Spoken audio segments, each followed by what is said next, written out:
Hello, everybody, and welcome back to Talking About Birds, the only Cardinal podcast more out of touch than an old rich guy pretending to swing a golf club instead of doing his job. My name is Nate Heininger, and I'm joined, as always, by my co-host, Ben. Hello.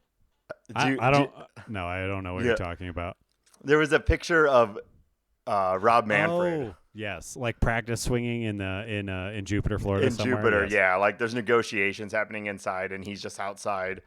Like, you golf, does that help just like standing out in the middle of nowhere pretending to swing a golf club? No, the only time you're doing that is to show somebody else. Like, look at this swing. Look at my hips come through the zone here. So I'm guessing that there's somebody off camera, or he's just he's an idiot, right? So he could just be like, oh, well, I got nothing else on my mind. I guess I'll swing around.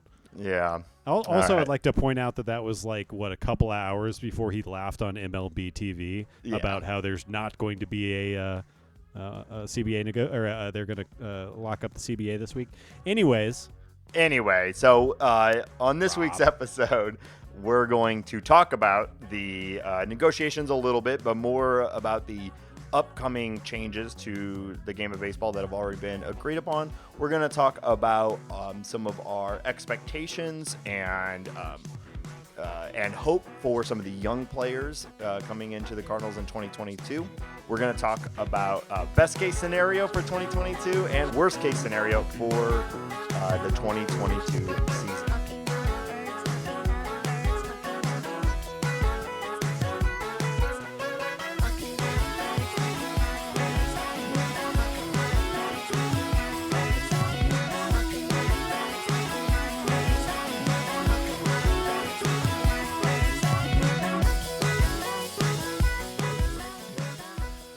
All right. Well, I think we can both agree Rob Manfred is a moron. So, do you think Rob sucks more at golf or at his job? I feel like he's bad at both. You know, I bet he's bad at golfing. He's probably one of those guys that, like, you know, everyone they get to the course and then he hits and they're like, why don't we do best ball? You know, and like everyone just kind of carries him around.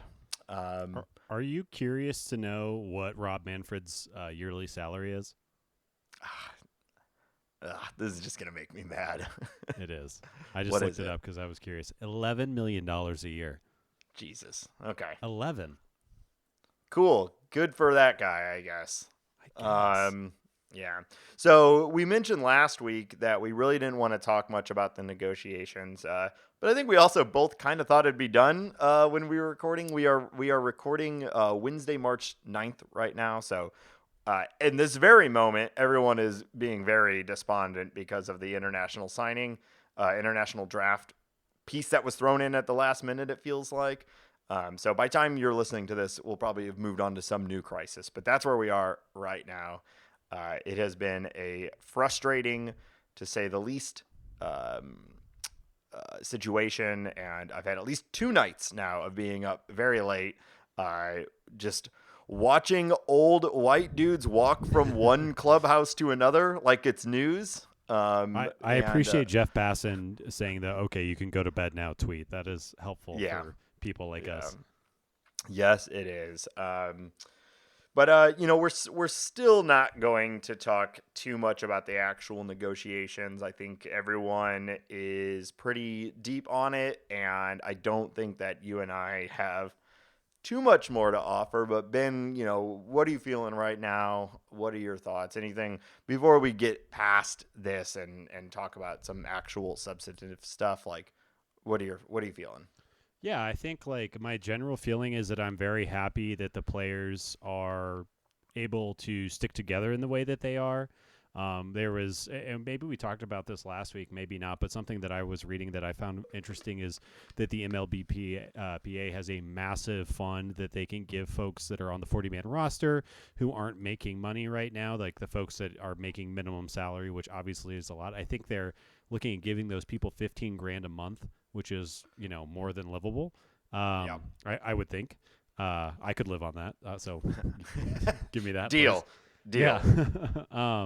So I think seeing their resolve is really encouraging. I think it's really frustrating, but I do think that if we want to avoid something like this, like a even further lockout or the trenches getting deeper, that the players really, really need to win.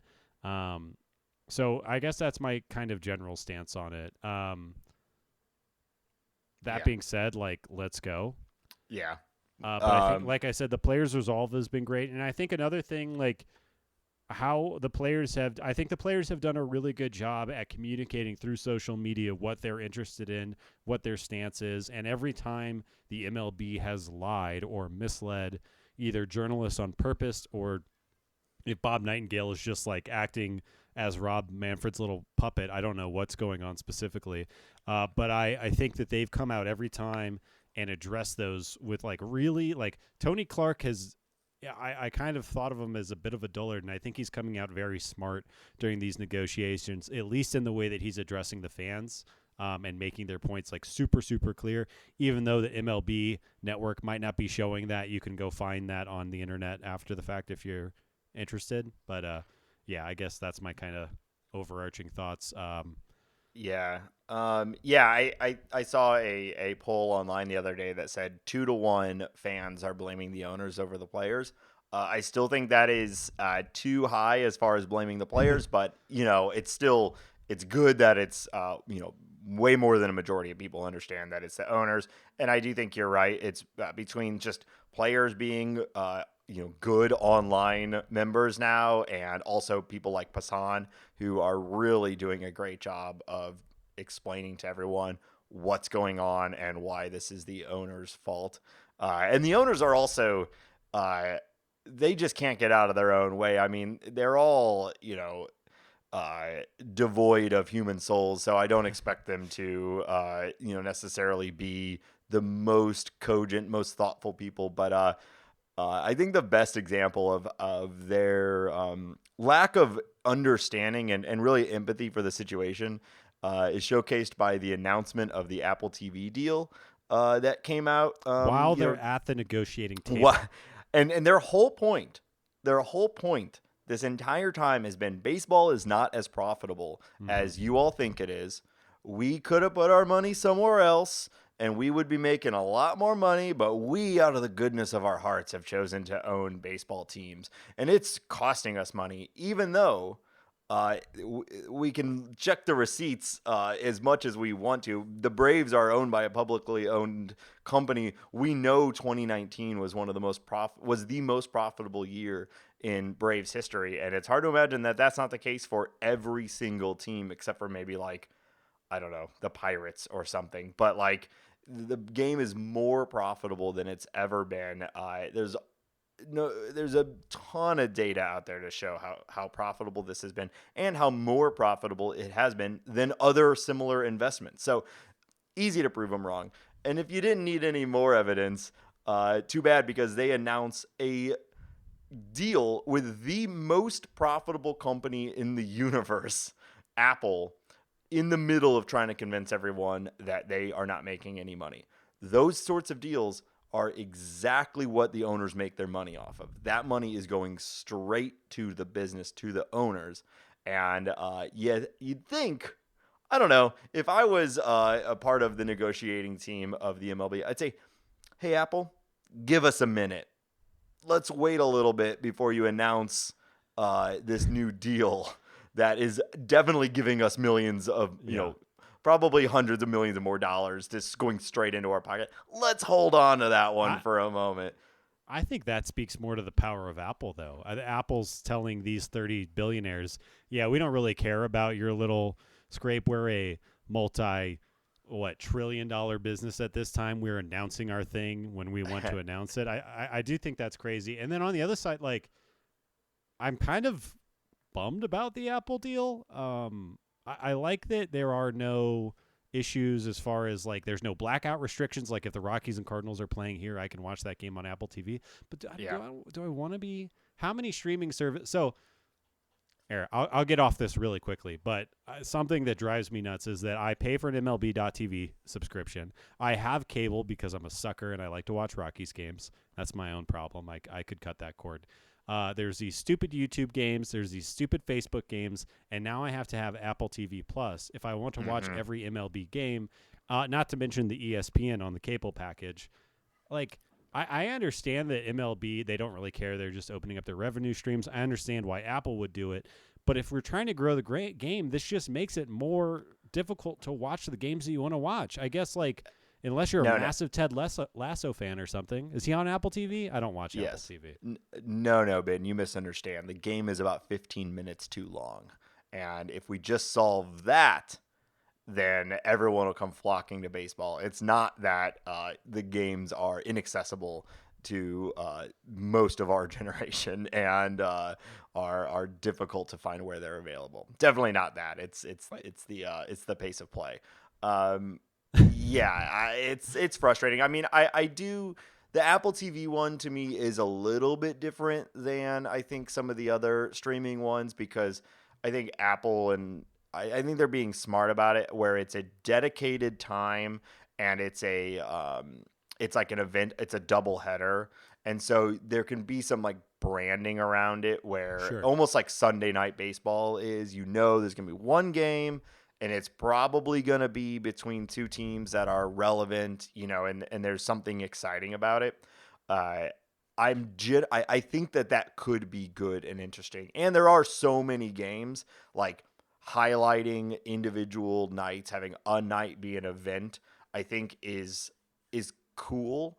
But if it becomes, there's the Thursday morning triple header on TBS and the Tuesday afternoon Rochambeau with the New York Yankees, it's all you see this spiraling more than it already is, and I do think that could be a problem. This one in isolation, I see the value of it, but it's a perpetuation of an access problem.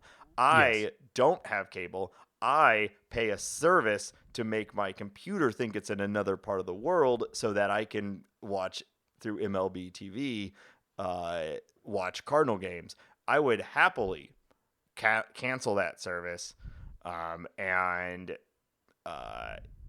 pay MLB TV more than I pay for the service that I pay to bypass MLB's blackout. Now, I know that this is something that it's a complicated contract situation that goes back a long time. And my understanding is that they have been slowly trying to unpack that and move it to where games are not going to be as many blackouts. But it's kind of too late right now for most people. I think that is by far the biggest problem. And of course, the owners are blinded to it because that's their biggest revenue stream is TV deals.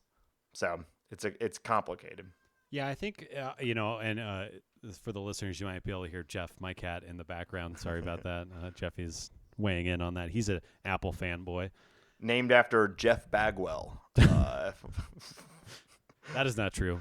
Jeff Tweedy, actually. Wilco, shout out Wilco. I'm sure Jeff Tweedy's listening. They need the shout out. I just totally lost. I think I'll be very curious to see what the schedule looks like because like the YouTube games are like we have a 11 a.m. game against the Brewers and the Pirates, and it's 2 bullpen starts. So I will be curious if it is like you're saying, like the Sunday night. Yeah, they ESPN puts a lot of money behind that. It's usually good matchups. It's usually good pitchers. They tend to work that out well. If the same thing exists on Apple TV, maybe I'll even be convinced a little bit more to enjoy it. But I am a sucker that will likely be paying for that either way because I'll be wanting to watch those games. Yeah. Well, Apple, that's generally their thing is if they're going to do something like that, it's probably going to be flashy as hell, right? So that's where I think like this one, it could be good. It could be cool, but I do think you're right. It's a symptom of the broader access problem that I think baseball has. But anyway, let's move on. We're going to continue to not get too deep into the nitty gritty of the negotiations. We're on the player side, and we do, as much as it sucks, we appreciate the players digging in and looking for real positive change for themselves and for future players. But there are some things that have come out that I think are interesting to talk about, which is there are some rule changes that, while not technically signed into agreement, reporting is telling us that these are happening or are very likely happening either in the 2022 season or 2023 and beyond. And I thought it'd be good to just run through these a little bit, get your take on them. I think some of them are interesting, some of them are good, some of them are less good. I'll do the first one. This is the bigger one. It's actually this has been a long time coming, but we got to start with it. The DH is in the NL. Ben, what are your thoughts? Yeah, I'm a born and raised NL person. I love the NL game. I like that a manager or a team has to make decisions at pivotal moments in the game. I think it's an interesting decision to say this person or this pitcher is at, yada yada pitches. They are pitching well. They are at a time in the lineup that makes sense for them. But there's an offensive opportunity here. What is the choice that I make? I think that that's interesting, and I like managing along with the managers to do that. I don't think I know that the big argument against DHs is that, or for DHs is that I don't want to watch a pitcher hit, and I don't find that to be as big of a drain as it is. I think it is another managing opportunity for the manager. It's another decision point, and I think decision points are fun for people who are invested in the game, like I think you and I are. Yeah. That being said, I've kind of resigned to the fact that it's happening, and I've kind of switched, okay, let's see how this can benefit the Cardinals. What makes it interesting for our team? That being said, I do think it makes baseball just less entertaining overall. Like I said, and it's strictly because of the decision point. Like the fact that you can push a pitcher just to see, to get another inning, and it doesn't really matter because you're not really wasting an at-bat. You're not really, there's nothing really on the line. You can pull the starter whenever you want. Now, obviously, the 3-batter minimum comes into play after that. But I just think it takes, like simply said, I think it takes away an interesting decision point. But again, not surprised. It obviously makes sense that the MLB's on board with it, and probably even more that the MLBPA's, interested in it. You think of aging players; they're trying to get aging players paid. This is the way to open up 15 more aging player jobs. So, yeah. Yeah. I've thought about it a lot over the years, and I think I think I also prefer NL baseball. But one thing that always stuck out to me is some people like this, but I've always found it very strange that the two leagues have different rule sets, and I've always been more of a fan or in favor of just pick one and let's get all the league on the same rule set so that everyone is playing on the same playing field, and there isn't the AL teams have this ability to rotate their players around in a different way than NL players do.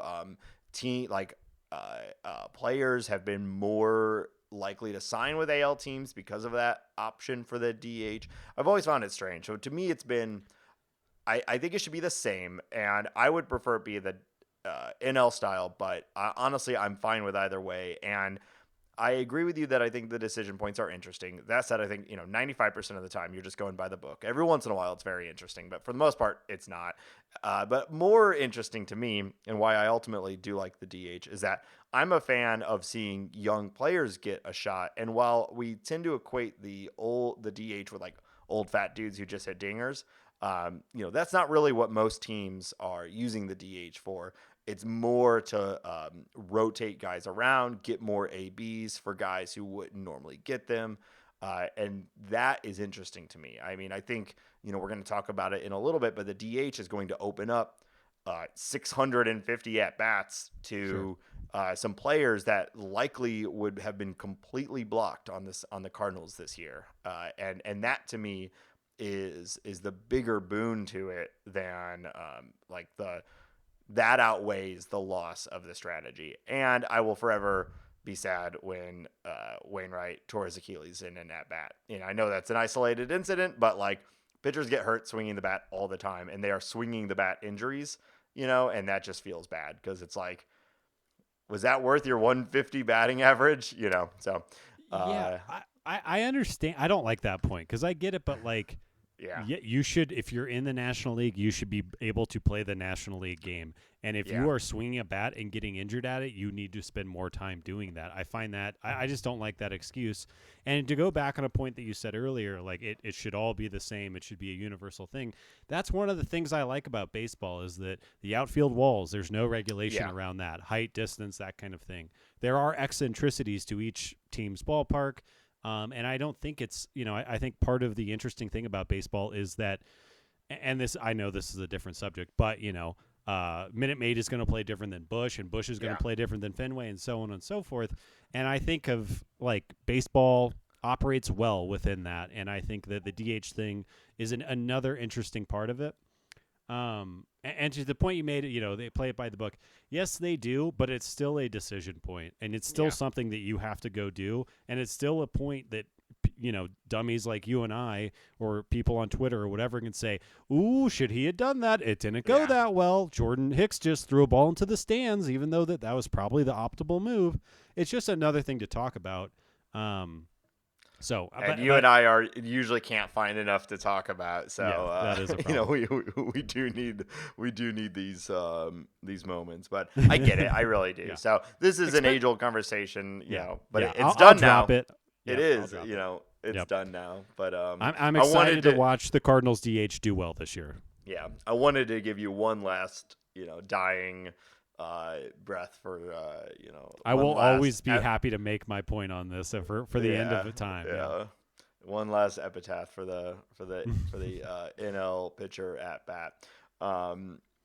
So that one we've known about for a little while, and it was obvious. It was inevitable. Honestly, surprised it made it this long.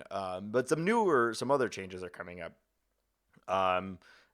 One that I was pretty surprised by is the slightly larger bags. I like this one. Yeah, they're increasing the size of the bags by about 6 inches, and it's essentially going to reduce the distance between the bags from 60 feet to 59 and a half feet. And, the intent is to increase offense and increase base stealing.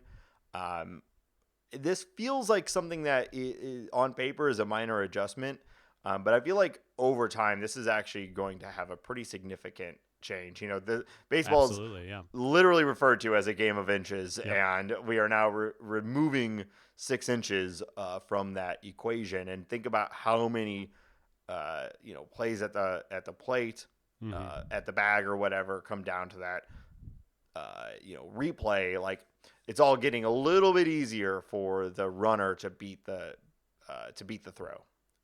So they did this in AAA last year, and they saw an increase in stolen bags. And I didn't see any numbers about actual like batting average, which is what I would expect to go up from a change like this.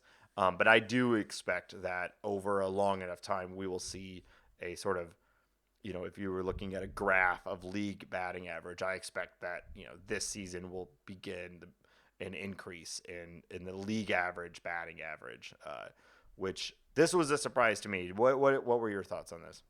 Yeah, I'm super behind it. I think it's a nice, simple, elegant change to the game that adds value for the fans and things that we want to see. I think like it's a very easy argument to say that stolen bases and extra base hits are one of the more exciting plays that happen in baseball. For me in particular, I love watching, and it's something like Bryce Harper did a lot when he was coming up. Tyler O'Neill does it a little bit, but turning a obvious single into a double or stretching a double into a triple or maybe even all the way around the bases, like this makes that much easier, 6 inches easier, but still think of how close some of those plays are. I think really the boon is going to be in the stolen base numbers. And I don't think there's, not many plays are more fun than a stolen base for me. Not to mention, looking through the Cardinals lens, there's a ton of speed on this team right now. So, maybe the Cardinals are in, top 5, top 10 in stolen bases this year. So I'm all for it. I think it's great. It changes the game. It's a nice subtle change that it's not going to feel like you're watching something different. You're not limiting players' actions. You're just, expanding something a little bit, and I'm all for it. I actually think I would even be for I can't remember what league. There's a professional league in the world that does this, but they have first base and then a runner's first base so that they can run through first base cleanly. I'm for changing the bases. I think it makes a lot of sense. That one's more of a safety thing, but why not? Like, I Pile don't. them up, double the size. We're talking sofa cushion bags out there. Yeah, The whole field is a base, and you're standing on not the bases. floor is lava. Yeah, yeah. Yeah, I'm still a little torn on it. This one is like, but it's the game. You don't change the, 60 feet. That's the game, Right. But back in the '60s, you didn't have 30 catchers that could throw 95 from their knees. So, yeah, as it changed, I think this is a smart adjustment. I like it.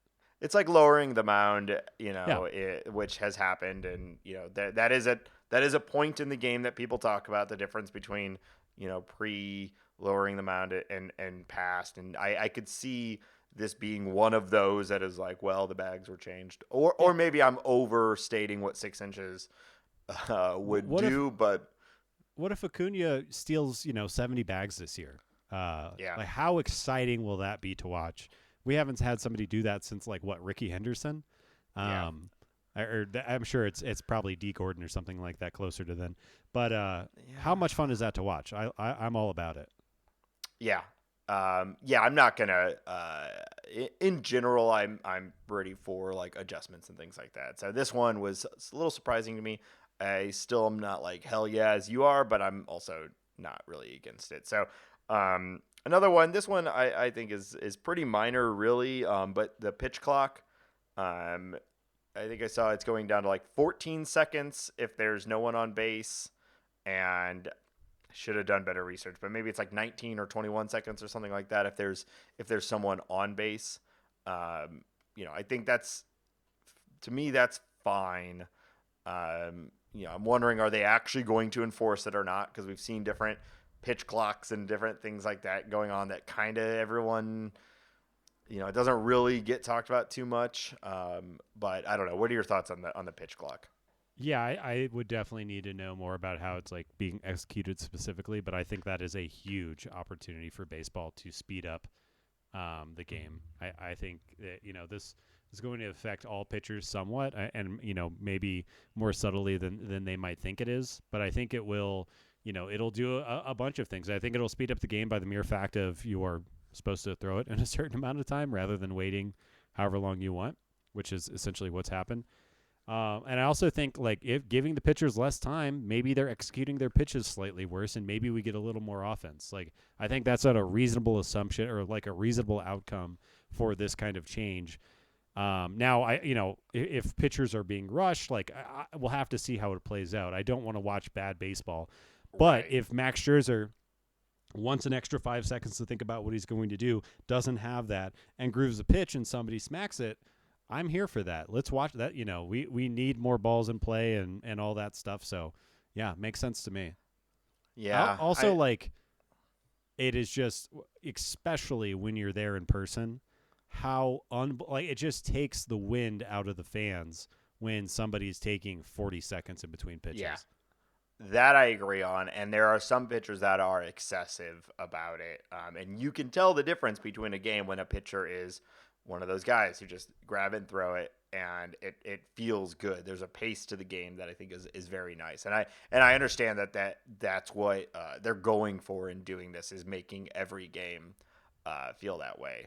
I wish that, like, I'm wondering if maybe they'll end up being a system where pitchers have like a certain amount of times that they can, like,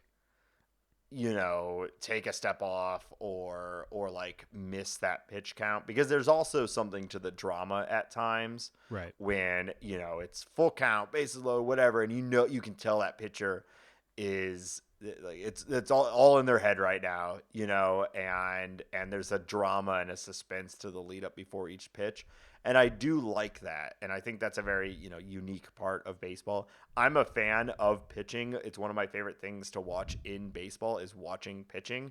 And so some of these changes are all like, well, how can we make pitching less effective? How can we make them more likely to screw up? And that is a little counter to one of my favorite parts of the game, but I get it. I like batting and I like pitching. What? I like catching the sweet crack of the bat. I love You're like, I like one of the largest aspects Well, of the game. That's just I me. Maybe it's me. I I think like a pitching curveball. I like a hey, fastball. give me a slurve. I love a splitter. Wait till you hear about a cutter. It's kind Wait. of like a fastball, but it's kind of like a slider. I'm not ready. I'm not ready for this. I know. But I think that, a lot of people like hitting, all they want to see is hitting, and pitching Sure. is just a means towards hitting, right? Whereas I'm really interested in pitching mechanics, and like I think the Well- just executing what they do is fascinating to me. I think the problem that they think that they are fixing or addressing or whatever is that pitchers have the upper hand right now, which I think is like it's kind of inarguable, right? Like I think pitchers are better than hitters currently. And I think they're just trying to even that playing field a little bit. That's all I view it as. But I don't know. I think the league is catching up now. We've seen some insane offensive performances over the last few years that like I think you're right, especially in the early 2010s and whatnot, when like Kershaw was really in his prime. It definitely felt like with like Kershaw and Verlander and those guys, it was just like they have reached a new level in the sport that hitting is not really up to, except for Mike Trout. But I do think the league has been adjusting. People are growing up with the heat that these guys are able to throw now, and it's adjusting. But that actually leads us to the next big change that I wanted to talk about, which is the shift. Now we don't know what this is going to look like, so there's only so much I think I'm we can pissed say right already, now. Nate. But Way. there's going to be some restrictions to shifts coming. Well, the floor is yours, my friend. What's your problem here? I don't like MLB telling a manager how to defend the team or telling players how to defend a particular batter. I think that if you want to make the gamble and you want to put all 8 guys on one side of the field, you're allowed to make that gamble, and it's up for the hitter to change it. I do like it. It's Matt Carpenter's fault. It's not the Reds' fault for changing the way they defend him. You know what I mean? You should be able to defend. I think however you want. You have your guys on the field, line them up however. If you want to run a 4-man outfield, that's great. If you want to run a 5-man infield, that's great. If you want to have a guy just kind of hanging out with Paul Goldschmidt just so they can talk, you should be allowed to do that. I don't like dictating how managers are managing, especially when they have this bank of information to tell them, we know for sure this is the right way to defend this guy. And you're saying I can't do that because why? Yeah. Yeah, I mean, I think, the counter argument to that is that pitching has gotten so good that for some styles of hitting, and in particularly like left-handed hitters, pulling the ball is really your only way to be successful in the league. And with the shift, it really reduces you to either hit it over the wall or strike out, and I guess the intent would be give those guys just a few more lanes where the ball can land so that, to increase offense. But I'm of the same mind as you. I'd rather just see the league continue to evolve and hitters continue to evolve and maybe catch up to it. It feels weird. I'm assuming that this is going to be minimal. I really don't think it will be something that is like, every player now has like a football, offensive line or defensive line or whatever, where everyone has like a designated zone that they can't exit. I'm gonna guess it's gonna be way more nuanced and minimal, but I could be over my expectations for how the MLB will do anything could be too high. But I think there's enough counter arguments to the shift out there that I don't think it's going to be like the shift is dead, because shifting has been a part of baseball forever. It's more pronounced now, but that's arguably, again, because of pitching being more effective than ever. Right. My guess, looking through my crystal ball, is that it's going to be something like the shortstop and third baseman have to stay on the left side of second base, and the first baseman and the second baseman have to stay on the right side of second base, and that's going to be I hope that that's all they limit it to, and essentially like the shortstop could line up behind second base, and that is the line, and to some umpire's discretion, or there's some point that you're cheating, but it's all like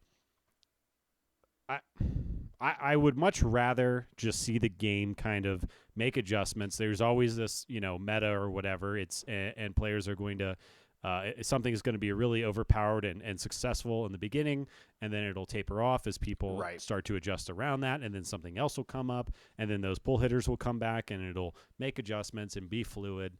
But yeah, I don't know that. Yeah, I'll drop it there. Yeah, I hear you. Okay. Well, let's move on. The only other thing that I wanted to talk about is that, there's some playoff changes possibly coming, and there's been a big discussion about the introduction of ghost wins. And I'm sitting here thinking, Ben, we've got ghost wins, we've got ghost runners. Yeah. I'm getting a little worried. Baseball's getting spooky. Too many Spooktober. ghosts. Yeah. Too many ghosts. Add in October baseball. That's spooky in and of itself. I've been to a Halloween party and watched a playoff game at the same time.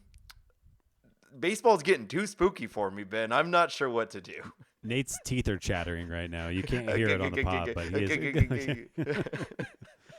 Okay. What the ghost wins? It's stupid. What? Really?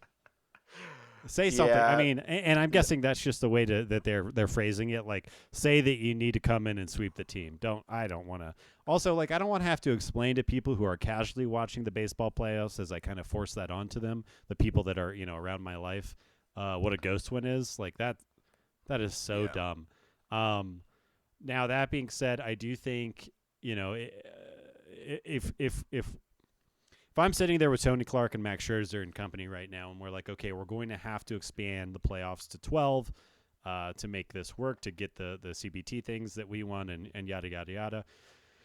I can get there with that. I think that there needs to be a series, though. I think you just do a flat series, whether it's 3 games or 5, that's fine. Just expand the playoffs a little bit more if we're going to do that. I don't think any of this silliness needs to come, and I think as long as the outcome is that winning your division is highly valuable, it's fine. Again, like all with the umbrella of if this is a concession that needs to be made to get the deal done and also to get the CBT numbers that they want, then okay. But specifically, the ghost win is stupid, and I hate that. Not to mention terrifying. It is. It's too spooky for me. Too spooky. Yeah. All right. Yeah. All right. So let's move on. Do you agree? Are you agreeing with what I'm saying, or did you Yes. just want to hear me rant about how stupid it is? A little bit of column A, a little column B. Yeah. Expansions are happening. Let's keep it as simple as possible. People understand no 14 team, no 16 team. Yeah. Please just 12. People understand buys. People understand home field advantage. All this stuff of like getting to pick who you're playing, ghost wins, all that feels like it's too much. But, yes. All right, let's talk about some Cardinals stuff. We've been talking about baseball broader for like a half an hour now. So we're assuming one way or another there's going to be spring training. It's as slowly marching into summer training. One of the most fun things about spring is getting to see the young guys, see the guys who maybe they're a non-roster invitee, or maybe they're fighting for, the edges of the roster. So we're going to talk a little bit about some of the young players that we're excited about in 2022. So how do you want to do this, Ben? Where do we want to start? I don't know. I'm just going to throw some names at you that I'm excited about that I think have been early, in the news early as far as, obviously the non-union players are allowed to show up to spring training right now. So we do have a little of baseball activity to talk about. So that's kind of exciting. I think maybe something interesting on the prospect wire or whatever. I think you and I were slacking about this the other day, but Mason Wynn being converted to a full-time shortstop, I think is interesting. I do think, like, it seems like the prospect of him doing both was never really a thing that they were interested in.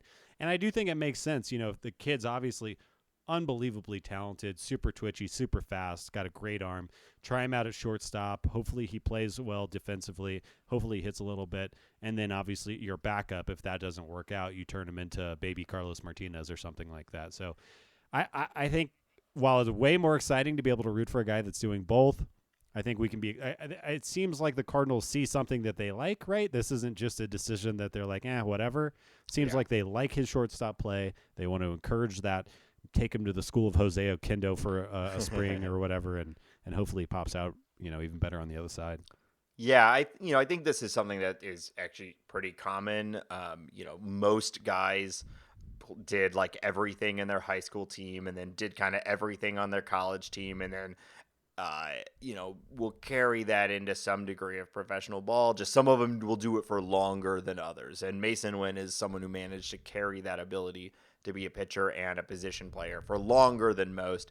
And because of, I think, like the specter of Shohei Ohtani and his success, you have the like back of your mind, like, is there gonna be like another guy who can do this and do it even at a percentage of what Ohtani was able to do and has been able to do, And so having someone on the Cardinals that like made it as a two-way player deeper than most do, you're like, hell yeah, here he comes. And then the selection of just be a shortstop can feel bad, but it is actually, like you said, it's what most guys go through. I'm excited. He's very toolsy, and it'll be interesting to see what he's able to do. On the more immediate front, because we're not expecting Win in the majors for several years. I am on Team Gorman break camp with the Cardinals. Yeah. We talked about the DH opportunity earlier. He's obviously been doing work at second base. I think both of us are not necessarily long-term Edman fans. I really like what he did last year was compelling. 30 stolen bases is super rare and valuable, but Gorman projects as a more long-term hitter in the major leagues. And if he can even play a serviceable second base, I could see him taking Edman's job. But like having that DH should give him those at-bats that we want him to get and further his development, because it sure doesn't seem like there's much more for him to prove in the minors. No, and I think, we're just talking about working with Jose Oquendo, Gorman spinning, I think it was reported that he went down to spring training at like January 13th or something like that. And it's just been in Oquendo's ear the entire time, which is, I think really encouraging we've all been watching Oquendo do this to players our entire lives, right? Like you have to, I'm going to believe it's going to happen until I see it doesn't. Back to the Edman point, I think Edman has done extremely well being a bridgy, gappy player. I think he is definitely earns a spot on the 26-man. He should be a Cardinal. He should be a major leaguer, but not necessarily a guy that's playing every single day. Yeah. And there is tremendous. Every team in baseball wishes that they had somebody who could play second, third, short, and all three outfield positions and be a switch hitter. Not to mention he's one of the faster guys in the league. Absolutely has a place on the roster. It makes sense to keep him on the roster. It does not make sense having him start. And I wouldn't be surprised if multiple people get looks at second base, or they kind of do some finagling with the lineup to kind of make that happen a little bit more. Maybe he starts in center one day, maybe he starts a second one day, left the next day, whatever. And try to give some of these younger guys, specifically Gorman, time there. But yeah, back to the excite train. Yeah, I'm with you. Let's go Gorman. Second base is also, I think, like the defense there, they clearly made a decision that it's less valuable moving away from Colton Wong. You have a great defensive shortstop. Yes, except for Edman just won a Gold Glove, so Sure. It's not like he was any slouch there either. No, and that should be very clear. Did the Cardinals know that was going to happen? I don't think they did. I think everyone the gamble on Edman was that he could be as good as Wong, just maybe not as flashy, and he will probably be a better hitter. Now, whether he was a better hitter or not, that's harder to say, but he was definitely, I think, as good as Wong at second. He looked great. He's just, he doesn't have as much fun every single day he's playing as Colton Wong does, But I guess what I was trying to get at, the gamble of retracting defense at second base for the Cardinals and adding a left-handed thumper, super simple math for me. That makes all the sense in the world. Give the kid as many ABs as you can afford. Hopefully he cranks 25-plus bombs, and we're all buying Gorman jerseys in midsummer. I don't know. That's right. I think so as well. I can't imagine he won't break camp with the Cardinals unless spring is just terrible or they decide to do some sort of service time bullshit. But so far we haven't seen the Cardinals do that as obviously as some of the other teams. The other guy that I am really hyped for, and we're really hitting these are not new names to anyone. I totally know that. You're going to say Walker? No. Well, okay. Of course I'm excited about Walker. Apparently he put on a show this morning in spring training. Seen that? You see that footy, baby? Oh, yeah. He's it's insane. Of course. But I what I was his going to best friend. Yeah. I've been calling random places down in Jupiter just trying to get connected with him. And so far no good. But I've just been texting phone numbers just to hope that it lands. We'll hit. Are you Jordan Walker? I'm a 33-year-old that wants to get to know you. Hi. I like your swing playing. No, that's so lame. That is. Jeez. Juan Yepez. Yes. Coming out of nowhere. How have we not talked about him yet? Yeah, Juan Yepez, let's go. Here's what I think. Here's my optimal situation for 2022. Breaking camp with Edman and Gorman splitting time at second base. I understand that Edman will probably be maybe 75-25, 60-40, but Gorman is getting daily looks or weekly looks at second base.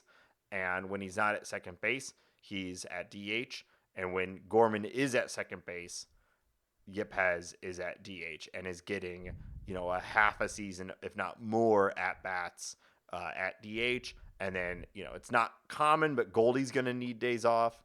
That's where Yepez gets in there. Arenado's going to need days off. You get Gorman over to third. You get Edman at second, and you get Yepez at DH. We basically have Gorman and Yepez filling in the corner outfield spots, with Gorman also doing second base, and them being your daily DH outside of random days where guys need rest. And both Gorman and Yepez ending somewhere with 350 to 400 or so at-bats on the season. And that would give us enough of a look to know, was Yepez's breakout last year, is that real?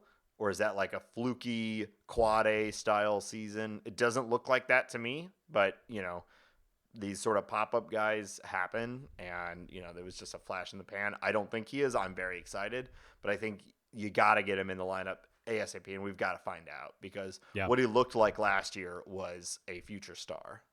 Yeah. Yeah, and I think he played well enough that it just makes sense. Like, you just have to try it, and you have to let it play out a little bit, or else you'll kind of run into a situation that we were talking about last week with like a Randy Arozarena or something like that. Right. He's played to the level where he deserves a shot and maybe a couple extra shots. Yeah, give it a good look. They don't need to overextend themselves on him, but give him enough of a runway to do it. And I think it kind of speaks to, like, we just don't know what happened in the COVID spring training or COVID minor league season, since it was all kind of locked down. They were playing the same pitchers over and over again, but it seems like, there's maybe one or two guys per organization. It was really, really beneficial for a handful of players. And I think that's kind of the road that I'm looking at for Yepez right now, is that he spent that time as wisely as possible, and a different player has come out.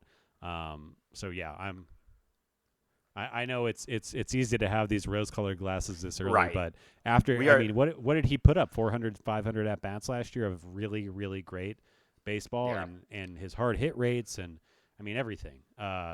He had what you want them to have before they make the next step. Right. Yeah, and obviously, as you just said, this is a Cardinal podcast, and you're not hearing a lot of Cardinal fans out there going right now like, Yepez is a bust, you Yeah. know. But I do think, I think the answer is what you said. It's time. He needs the shot. We need to see it, and I think the DH is exactly that right time. Like, to me, like, Gorman is a guy who is probably going to be a major leaguer for the next like 15 years. Even if he struggles at the start, like he has that more classic ramp up of skills and progression and whatnot. But Yepez feels to me like he's either gonna be like a masher next year, or he's gonna be like out of the league in 2 years. You know, it's one Or of those he'll things. be Japan's next great hitter. Yeah, is it a pop up prospect who just had a hot season, or is he like the real deal? I really don't want to put that on anyone that they're either going to be a star or a bust. But like, I don't know. I just get that feeling from Sure. From him. So. How about you? Who are we missing? Yeah, there two people I want to talk about really quick, and then we can move on. I'm throwing out Alec Burleson as the guy who's going to win spring training. I think he's going to come in. I think he's going to force himself to be with the big league club for longer than everyone expects. I'm not sure if he's ripping the bat out of Nootbaar's hand. He's definitely not ripping the bat out of any of the other outfielders' hands, but I think that he's going to come in, have a great showing, and press a lot of people, and I would not be surprised if he gets a lot of at-bats in the big leagues this year. But obviously he's got to go have a really good spring training first. Also a guy, a former two-way guy. Now, he was kind of a soft-tossing lefty, but that left-handed swing is super smooth. I think the comp that I saw most recently was Lance Berkman. Kind of, schlubby guy, smooth left-handed swing, although, Burleson's not a switch hitter. But, comparing any Cardinals prospect to Lance Berkman is great. Not so much his off the field life, but his on the field life. I want to be clear about that. And I'm not going to get more into that, but I do want to be clear. We just don't agree on a lot. Yeah.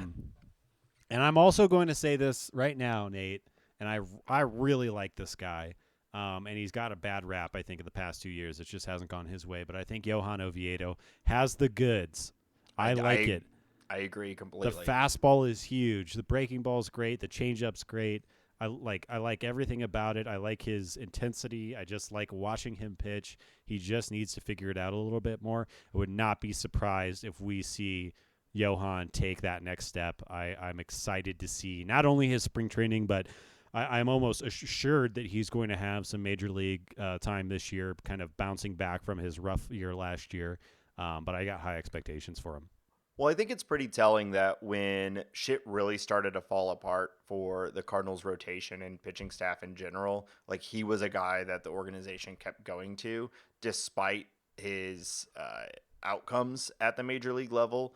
It felt like they were picking him kind of out of nowhere, like why him over some of these other guys. And I think what you're talking about is that you can tell there is a raw talent to him. And it was a bit of a gamble that like, if we pull this guy way too soon, maybe we'll catch lightning in a bottle, as they say, and he'll click and he'll be great. Or, the most likely thing, which is ultimately what happened, is that he went too quickly into the majors. Yeah. And that is so challenging for anyone, but especially a pitcher and a young pitcher. Like I also believe long-term in him. And I hope that he gets good time to develop and he is not once again thrust into a position sooner than he needs to. But I think long term, I'm not certain 2022 yet is going to be his breakout, but I do believe in the future Oviedo breakout. So before we go to our next set of topics, want to take this moment to call out the show is supported by Patreon. We are really trying to take this show seriously into the next level beyond what we have done in the past. We have a lot of ideas and a lot of things that we want to do with it, different types of content, and we really want to build a community around this dumb show. So if you like what you are, if you like what you're listening to and you want to hear more and you want to support it, you can find us on patreon.com/talkingaboutbirds. Supporter at any level gets access to our Discord, which we're just getting going. We'd love to have you in there. We're going to be talking about the games and talking about whatever as the season goes along. It'll be a good place to get you off of Twitter, but still on your phone talking about baseball. So come to the Discord. We've got a bunch of goofy levels in the Patreon that I think are hopefully appealing if you really want to support the show. But really, we're just looking to build this community and get people on the Discord and get some more momentum around the show. So if you are a Patreon, thank you so much for your early support. We truly, truly, truly appreciate it. Ben, why don't you tell people about our social media and where people can contact us? Yeah, follow us on Twitter at talkaboutbirds. As the season heats up, I think that, the conversation will continue, but definitely give us a follow there. We just started our little Instagram too, so follow us on Instagram at talkingaboutbirds. I don't know what we're going to post there, but we're going to have some fun. Maybe I'll just post some Jordan Walker pictures over and over again, and it'll be my own little kind of project that I'm working on that nobody really needs to be involved in. If you have any questions, comments, anything like that, if you want to get a question on the show, if you just want to tell us that we're doing a bad job, whatever it might be, you can always email us at talkingaboutbirds@gmail.com. We're hell-bent on building a little community. We want you to feel like we're a big group all talking about baseball, continuing the conversation online, offline, and on the show. So please reach out and hit us up on those socials. All right. Okay, so what we want to talk about now is we're going to do a little bit of prediction. We're going to talk about why 2022 will be the best season in Cardinal history.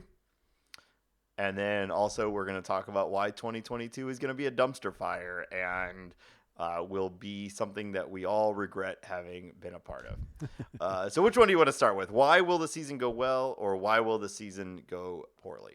I think I want to be negative today, so I'm going to let you start the pie in the sky one, and then maybe I'll rant on the negative one. Okay. 2022 is going to be the best season the Cardinals have had in a long time because the starting rotation is going to stay healthy. Sure. And we're going to see Jack Flaherty. I'll say top 3 in Cy Young voting. I'm not going to put that on him that he's going to win the Cy Young. But the Jack Flaherty that we have wanted, for the last couple of years, the Jack Flaherty that we saw in the back half of 2019, he's back, baby. Jack is back, and he is going to be one of the best pitchers in baseball. It's going to be fantastic. He's gonna be the start of the rotation. Waino's going to keep his magic trick going. Real quick, for Jack Flaherty, is Jay Flair, is that the nickname? Do we like that? Is that it's good? It's fine. Okay. It's fine. Jay Flair. Do you like it? Not really. I was just going to say it, and then I thought to myself, that's bad. Yeah. Okay. But, okay. It does not roll off the tongue. I'll give you that. So the rotation is going to stay healthy. And be fantastic. Dakota Hudson, he's going to bounce right back from Tommy John like it never happened. In fact, he's going to be one of those guys where he's better because of it. Oh, wow. They should just give this to these guys right out of the minors. They should just give it to people. Right? So, rotation, solid, stellar, and Carlson is going to take a step forward. What we saw in the back half of 2022 was just the beginning of Carlson's emergence to one of the best offensive outfielders in baseball. He's so smooth, and everyone's going to love it. Bader is going to be consistent, and that sweet swing that he sells so hard is going to result in 25 home runs. And Ty, our boy Tyler O'Neill, Mr. Canada himself, 40 home runs, 20 plus stolen bases. Tyler's off Twitter. Put it on the board. He'll be back after he hits so many home runs. He's gonna have to get back on Twitter for the boys. He's doing it for the boys. Goldie and Arenado. What more do I need to say? Yeah, you know what they're gonna do. They're gonna do what they've always done. And this little rotation we're talking about of Gorman, Yepez, Edman, Sosa, maybe DeYoung. I'm not gonna say they're gonna rule the world, but they're gonna be the perfect players to sit in between the all-stars that I just explained. And Yachty, he's going to see that smaller base path. It's going to fire him up. You know what I mean? Oh, he's going to take that as a personal affront. It's a personal affront. Yes, yep. I see. Yeah. They changed it. Mm-hmm. They lowered the mound because of Bob Gibson, and they shortened the base paths because of Yadier Molina. Yachty. I don't know if it's been framed that way, but we need to get that to Yadier somehow. Let's get it out there. And the bullpen's going to be great, too. I'm not going to go player by player on that, but Gallegos, Hicks. Yeah, who's your bullpen ace in this scenario? Gallegos. Okay. I'm a big fan of Gallegos. And Reyes and Hicks, wherever they end up, this is the biggest statement of all time. Wherever they end up, it's gonna be good. Okay, it good. And the Cardinals win. They're good. Yeah. The Cardinals win 117 games. Throw ball hard. Ooh, they throw 117. Ball hard. Yeah. Okay, so not just tying the record, right? Isn't that the record's 117? I was thinking it was 116. Oh yeah. Oh, well, that probably would be a good thing. Whatever the record is, they break it. We're talking +1, baby. There we go. Yep. So that is why the Cardinals are going to have the best season of all time. Obviously, that's all extreme perfect outcomes. Yeah. But the Cardinals are loaded with talent, and it's only going to take a few of these young guys taking a step forward. Carlson, O'Neill repeating, any of these guys taking a step up, and Goldie and Arenado and Yachty and these guys who've been around forever just doing what they've always done. And the Cardinals are going to be the best team in the Central and will compete with the best teams in the NL. Yeah. Yeah, I think it's also, I think part of this exercise is just kind of taking a look at the team and seeing what good can happen. If half of that happens, then you have to be pretty excited about the Cardinals in 2022. So, yeah. Yeah, I mean, a central lineup of Carlson, O'Neill, Goldie, Arenado, like, if they are all performing, if they are all hitting like they can, that is a murderer's row, if you will, of power and speed, average, everything is in there, and that's not to mention if Sosa is even 75% of what he looked like in the back half of last year, or Gorman or Yepez pop. Like, there's so much potential for where this team could become really, really good. But there's also some risk there. And so you just want me to lash out wildly? I do. All right. So where does this all go wrong? Why does 2022 suck? And I'm going to try to stay somewhat realistic while also being the worst. Yadier Molina just loses it. He's old, can't play anymore. He can't run anymore. He can call a bit of a game, but he can't throw out. He can't move. He looks bad in the box. His bat's slow. Horrible year. Paul Goldschmidt, same thing. He's an old man. It's going to catch up to him. The Hall of Fame track that he was on, it's over. He's lost it. The bat's down. His first base play is okay, and he's a bit of a cheerleader. It starts and stops there. Tommy Edman somehow wins the second base job. He hits about 280 with no on-base percentage and steals bases. That's okay. Paul DeYoung is your starting shortstop all year, continues to hit 190. Maybe he cranks 20 bombs. Then when it really starts to get sad is Nolan Arenado realizes he doesn't actually want to be a Cardinal anymore. This is going to be his final year. He's going to opt out, and he's really just playing, to try to get this year over with because he sees no future in the team.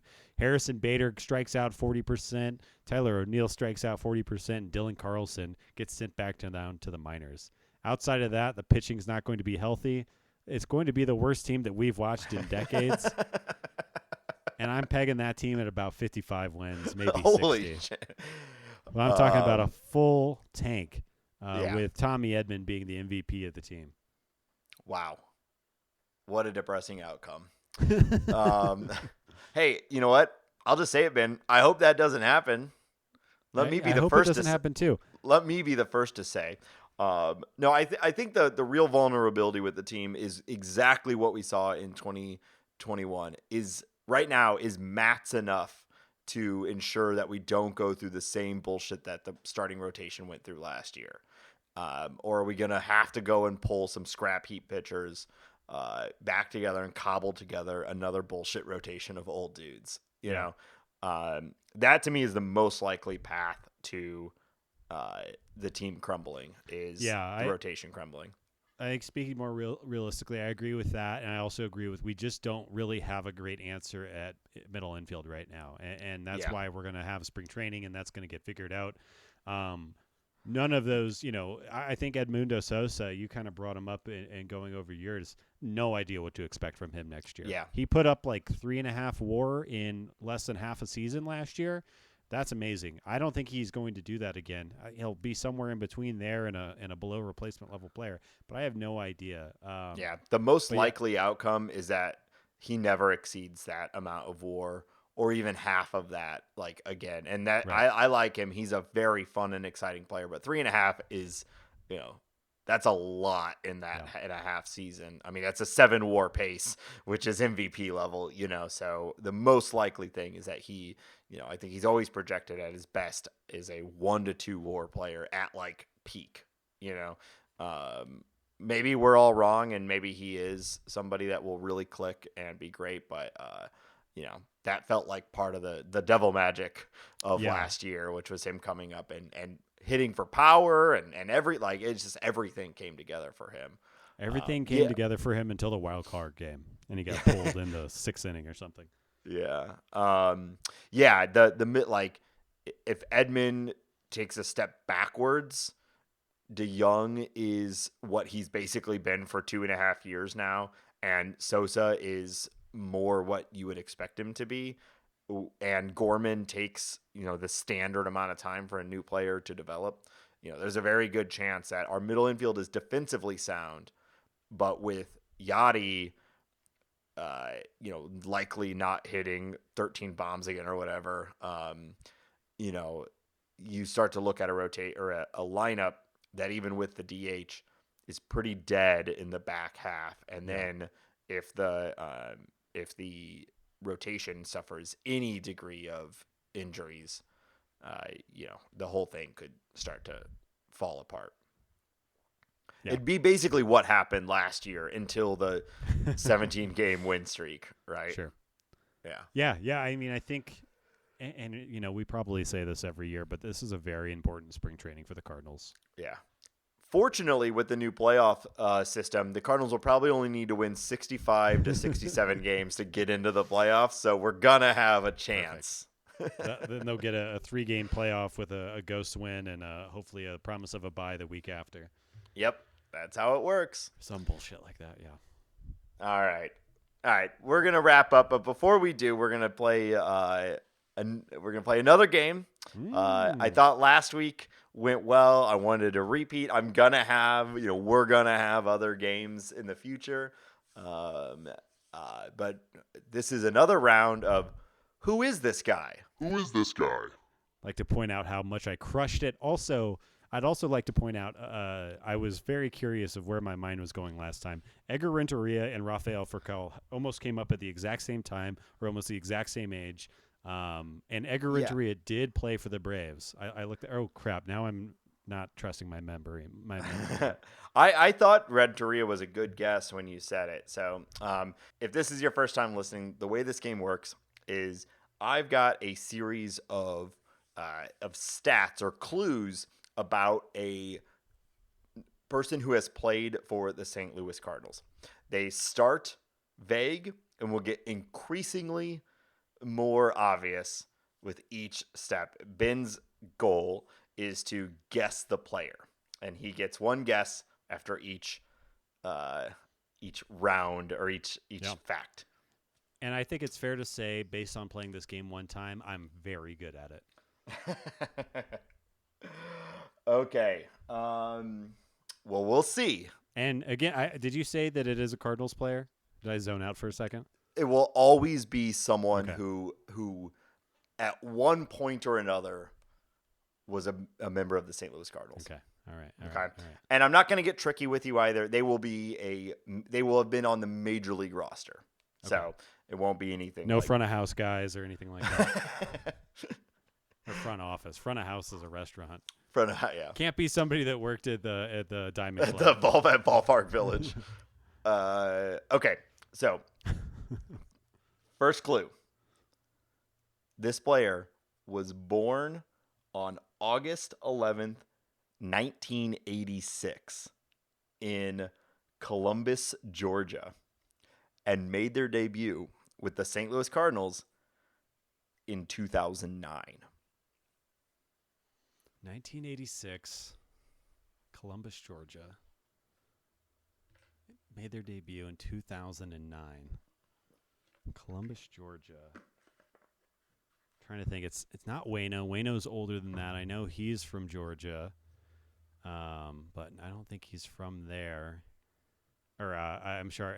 I know he came up earlier than that. But what year did Waino come in? I'm guessing Waino was like 2005, 2004, something like that. Oh, he's a Georgia boy. Oh, I think I have this. On the first one. Jason Hayward.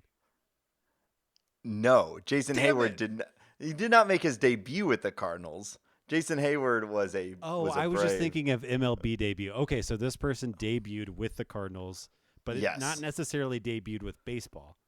No. Well, no, so they made their MLB debut with the St. Louis Cardinals in 2009. Shit. Okay. All right, next question. I failed. That's your guess. Yeah. Good guess though. I bet Hayward was somewhere around there because he was his last year of service time was in 2015, which is when he was a Cardinal. So he probably did debut in 2009 thereabouts. But nope, wrong. All right. While this player, too. Yeah, I could tell, and that's why this game is so fun for me too. Yeah. Just the crush. I looked it up. Hayward debuted in 2010. Okay. But yeah, you can.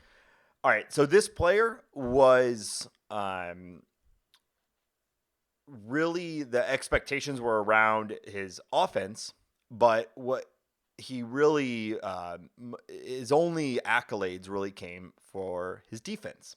So in 2012, he led his league in total zone runs, which is an advanced defensive metric, in center field.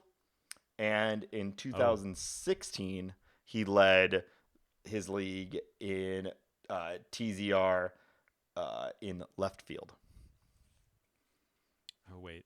No, I forgot. Okay, he debuted with the Cardinals in 2009. So this is not my guess, but I was thinking Peter Borges. Borges? What was the guy's name? Borges. Yeah, he started with the Phillies, maybe, I think he was a Angel, and then Mike Trout took his job. That's right. Okay. Could you repeat that, please? He led his league in total zone runs at center field in 2012, and he led it left field in 2016. Okay. Good defensive outfielder. Debuted with the Cardinals in 2009. Continued to be relevant well after that. Whether he was a Cardinal or not, I don't know. Oh, wait. Okay, Georgia boy. Oh, I can't think of if he was this good of a defender or not. I want to ask you so many follow-up questions. And I feel like this is probably off, but I think the age is close enough that this guess makes sense. I just can't think of the timing. Oh, this is frustrating. Okay, I'll just guess. Fine, fuck you. I'm Colby Rasmus. My dude, you got it in two. Yes. Damn, yes. that's good. That Ooh. was better than the last one. So, I'll go ahead and Man. read. He won the, Gold Gloves, really? No, not Gold Gloves. He led the league on total zone. Zone runs. Okay, that's what it was. Okay, sorry. I was like, No, I never. felt like that scene in A Beautiful Mind where he's writing on the window, except for like I'm an idiot, so it's like 1 + 1 = 2. All right, so here were my other. Hints. Cardinals first round draft pick in 2005, played with the Cardinals, Toronto, Houston, Rays, and Baltimore. I would have got that one. Yeah. I thought you might get it at that point, especially the first round draft pick part. Yeah. The next one was traded by the St. Louis Cardinals with Trevor Miller, Brian Talent, and P.J. Walters to the Toronto Blue Jays for Octavio Dotel, Edwin Jackson, Corey Patterson, and Mark Zepchinski. One of the most World famous Series trades. ring. Yeah. Yep, one of the most famous trades in the last 30 years of Cardinal history, right? Hell yeah. And he was obviously those other guys, Trevor Miller, Brian Talent, and PJ Walters. Colby was the centerpiece of it. And then my last hint was going to be, when he would hit a home run, it was not uncommon for people to tweet a popular cheese with great exuberance. That Colby Jack. Yeah, I don't know if I would have got that one. I've erased that from my memory. What a weird guy Colby was. Yeah, I really tried he continues to be weird, right? Yeah, he's like 35 years old, so he's still, I tried to come up with a hint that had something to do with like the weird relationship between his dad and the St. Louis Cardinal coaching staff. But I just decided to stick with, mostly baseball reference stuff. But yeah, weird player. I mean, part of all of that stuff is what led to him being traded in the first place. Besides like the value, it was I think you and I were both big Colby Rasmus fans at different times. So weird career. Yeah, and, I mean, I think you could still argue if LaRusse is not the manager, Colby Rasmus would have been a longtime Cardinal. But the way his career ended up going, it's almost like they dodged a bullet, but he was still productive. It was very strange. He's a weird player to describe. He retired kind of early for his success. Ended up with 20 WAR on his career, which is not nothing. And but he retired because he basically said, "I just don't really want to play baseball anymore," which you don't really get a lot of from Major League Baseball players. You get the picture that like he never really cared about it as much as some of his the majority of his peers. This might be completely unfair, and we might edit this out of the episode. But I always got the idea that he was really just not he's just a very dumb person. Like he was just lacking a certain awareness, and he just seemed thick. I remember very specifically an interview towards the end of his tenure with the Cardinals, and they're like, "Hey, you're playing with Albert Pujols, one of the best hitters of all time." He's like, "You've got to be hanging on to every word he says." "Oh no, not really. I just kind of go out there and do my own thing. Albert's a good guy." I'm like, "Well, that seems off." Yep. Yeah. Yeah. It was always a strange thing with him. Yeah. Yeah. Okay. Well, I rule. Back to the main point. I rule. That was another edition of Who Is This Guy? Great job. You've gotten it in 3 or less on both of them. So I gotta get more. I was thinking, I went like Rafael Furcal, one of the biggest, most famous players of the Cardinals for a while now. So I was like, I'm gonna go a step down and go a little more obscure. But Rasmus is still pretty, well known if you've been a fan like us for a while. So next time we do this game, which I'm probably gonna mix it up here soon, but I'm gonna hit you with something a little more obscure. Yeah, bring it. All right. Well, thank you everyone for listening, and tell your friends, tell your dad. We appreciate everyone who listens to this show. And until next week, we hope there's baseball and work hard. Thank you.